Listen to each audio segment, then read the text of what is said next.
बिस्मिल्लाहिर्रहमानिर्रहीम। अस्सलाम वालेकुम। मिस्र में बहुत ही खूबसूरत और घना जंगल था। घने जंगल के दरमियान सरसब्ज जगह थी। चंद खेमे निस्ब किए गए थे और खेमों के दरमियान भेड़िए की खाल से बनाई गई एक खूबसूरत कालीन बिछी हुई थी।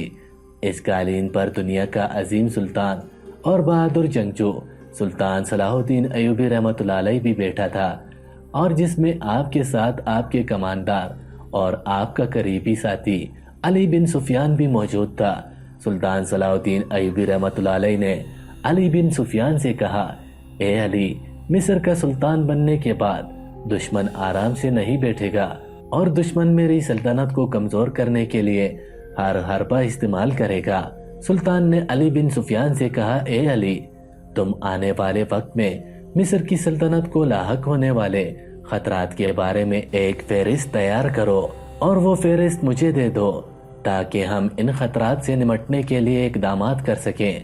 अली बिन सुफियान जरके से चला गया और चंद लम्हों के बाद वापस आया और सुल्तान के सामने एक फहरिस्त यानी एक फर्क रख दिया। शायद वो फहरिस्त सुल्तान के लिए बहुत अहम थी और मशहूर किताब सुल्तान के अजीम कारनामे में लिखा गया है कि वो फहरिस्त सुल्तान सलाहुद्दीन अयूबी रहमतुल्लाह अलैह की फतूहात की बड़ी बुनियाद थी। सुल्तान सलाहुद्दीन अयूबी रहमतुल्लाह अलैह ने अपने सामने वो वर्क रखा और इसको बड़े गौर से पढ़ने लगा। इस फहरिस्त में इन तमाम किलों के नाम थे जिनमें सुल्तान के खिलाफ बगावत शुरू हो सकती थी। अचानक सुल्तान पढ़ता पढ़ता बड़ा परेशान हो गया। सुल्तान के चेहरे के तासुरात देखकर अली बिन सुफियान आपके करीब आया और पूछा, हुजूर, आखिर इस वर्क में आपने क्या देख लिया जिसको देखकर आपकी परेशानी इतनी बढ़ गई? तो सुल्तान सलाहुद्दीन अयूबी रहमतुल्लाह अलैह ने एक लफ्ज पर हाथ रखा। अली बिन सुफियान ने वो लफ्ज देखा तो वहाँ एक किले का नाम लिखा था और वो किला नंकीना मारियूस का किला था। सुल्तान ने कहा कि मिस्र के इर्द गिर्द पहाड़ी सिलसिलों में जितने भी किले हैं, इन तमाम किलों में ये किला खास है। इस किले के बारे में मैंने इस वक्त भी सुन रखा था जब मेरे चचा शेर को सुल्तान नूरुद्दीन जंगी रहमतुल्लाह अलैह के पास कमांडर हुआ करते थे। अली बिन सुफियान ने कहा, हुजूर, इस किले के बारे में आखिर ऐसी क्या बात है? तो सुल्तान ने कहा, मैं इसके बारे में ज्यादा तो नहीं जानता, लेकिन ये किला जो भी फतह करता है वो इस किले को अपने पास ज्यादा देर तक कब्जे में नहीं रख सकता। ये सुनकर अली बिन सुफियान बड़ा हैरान हुआ कि हुजूर, आखिर इस किले में आखिर ऐसी क्या बात है? सुल्तान ने अली बिन सुफियान को हुक्म दिया कि अपने चंद जासूस भेजो जो इस किले में खुफिया तरीके से दाखिल हो जाएं और इस किले की एक अहम खबर मुझे चाहिए।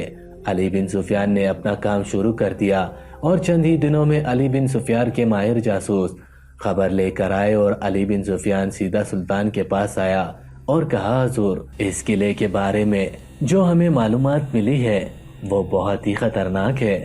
सुल्तान ने कहा, आखिर क्या इस किले में खास बात है? अली बिन सुफियान ने कहा, हुजूर, इस किले के बारे में खबर मिली है कि इस किले को आज तक जिसने भी फतह किया वो ज्यादा दिन तक जिंदा नहीं रह सका। जो भी सुल्तान, जो भी बादशाह इस किले को फतह करता है, चंद ही दिनों में वो बादशाह इस किले में मर जाता है और इसकी फौज किले को छोड़कर भाग जाती है। हत्ता कि इस किले की कई बार तलाशी ली गई। तमाम सिपाही, तमाम मुहाफिज इस बादशाह के अपने होते हैं, लेकिन इन तमाम सिपाही और बादशाह के होते हुए इस किले में कोई ऐसी चीज है जो बादशाहों के कत्ल की वजह बनती है। ये सुनकर सुल्तान सलाहुद्दीन अयूबी रहमतुल्लाह अलैह बड़ा परेशान हुआ और कहा, ए अली, ये दूसरे बादशाहों की तरह ये किला हमारे लिए बहुत खतरनाक साबित हो सकता है। अब मेरा अगला मकसद यही किला होगा। हम इस किले को सबसे पहले फतह करें और इसके पीछे पीछे राज को फाश करेंगे, क्योंकि मुझे शक नहीं बल्कि मैं पूरे वसाक से कह सकता हूँ कि इस किले के अंदर कोई ऐसा राज छुपा हुआ है जो आज तक कोई भी बादशाह इस राज से पर्दा उठा नहीं सका। आखिर इस किले में ऐसा क्या होता है कि चंद दिनों में बादशाह का कत्ल हो जाता है और सिपाही फतह किया हुआ किला छोड़कर भाग जाते हैं? इसके पीछे बहुत बड़ा राज है और ये राज इस किले को फतह करने के बाद ही पता चल जाएगा। अली बिन सुफियान ने सुल्तान को कहा, हुजूर, ऐसा खतरा लेने की जरूरत नहीं। अगर इस किले में हमारी सल्तनत के खिलाफ कोई बगावत शुरू हो तो बगावत का सर उठने से पहले ही हम इसको कुचल देंगे। लेकिन सुल्तान ने कहा, नहीं, इस किले को फतह करने के बाद ही میں چین سے بیٹھوں گا۔ سلطان صلاح الدین ایوبی رحمۃ اللہ علیہ نے علی بن سفیان کو کہا کہ تم اپنے جاسوس کسی بھی طریقے سے دوبارہ اس قلعے میں بھیجو، جو جا کر اس قلعے کے اندر خفیہ طریقے سے داخل ہو جائیں گے اور اپنی اپنی جگہ سنبھال لیں گے، اور اس قلعے میں داخل ہونے کے لیے وقت آنے پر وہ ہماری مدد کریں گے۔ علی بن سفیان سلطان کو منع کرتا رہا کہ سلطان معظم وہ قلعہ بہت خطرناک اور پر اسرار ہے، اس کو فتح کرنے میں جان بھی جا سکتی ہے، لیکن سلطان اپنی بات پر بضد رہا اور علی بن سفیان کو حکم دیا۔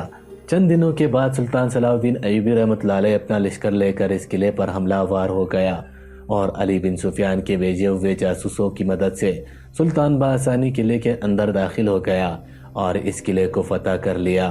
قلعے کو فتح کرنے کے بعد سلطان صلاح الدین ایوبی رحمۃ اللہ علیہ نے علی بن سفیان کو کہا کہ اپنے بہترین سپاہی قلعے کی حفاظت پر معمور کر دو، اور آج رات میں اس قلعے کے اندر گزاروں گا، اور اس راہ سے پردہ اٹھاؤں گا کہ آخر اپنے محافظوں کے باوجود بادشاہ قتل کیوں ہو جاتے ہیں۔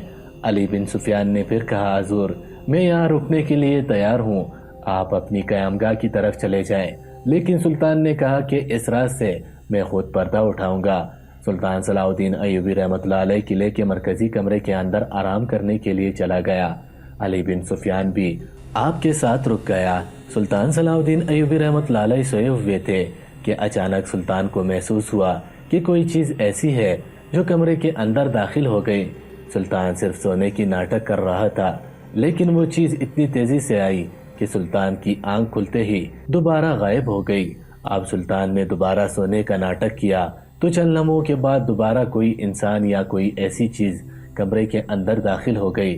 سلطان سمجھ گیا تھا کہ اس قلعے کے اندر کوئی ایسی خفیہ جگہ، کوئی ایسی خفیہ سرنگ موجود ہے جس کے اندر بہت بڑے جلاد چھپے ہوئے ہیں جو کتنے بادشاہوں کو قتل کر چکے ہیں۔ سلطان صلاح الدین ایوبی رحمۃ اللہ علیہ نے بستر کی شکل اس طرح بنا دی کہ جیسے اس میں کوئی سویا ہو، اور خود بستر کے نیچے چھپ گیا۔ چند ہی لمحوں کے بعد ایک آدمی ایک سرنگ سے نکلا جو اس قلعے کے کمرے کے اندر سے کھودی ہوئی تھی، اور آ کر سلطان کے بستر پر حملہ کر دیا۔